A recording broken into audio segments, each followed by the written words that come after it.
Share ko lang sa inyo guys, itong aking watermelon peperomia. Alam niyo pa guys na 1 year na siya, pero hindi talaga siya lumalago. So naisipan ko nga ilipat na lang siya sa isang pot, kasi guys ganun ginagawa ko. Pag hindi siya lumalago, nililipat ko talaga siya sa isang pot. Yung kanyang roots, maliliit talaga yan guys. Tsaka pansin nyo, malaki yung stem niya kasi nga dati malago yan, dating mother plant siya. So hindi ko na alam kung bakit hindi na siya lumalago. So ilipat natin siya dito and then titingnan natin guys after a month kung makaka-recover ba siya. More soil nga ang gamit ko dito kasi kahit sa ang potting mix naman ay gustong gusto niya. Isa din to guys sa mga favorite plants ko na lagi ko talagang iniingatan.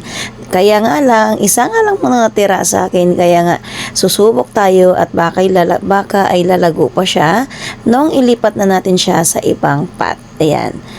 Ganyan na siya guys. Tanggalin natin guys yung leaves. Yung leaves pala guys, pinapropagate din yan at tumutubo din siya. Ayan. Thank you for watching. Bye!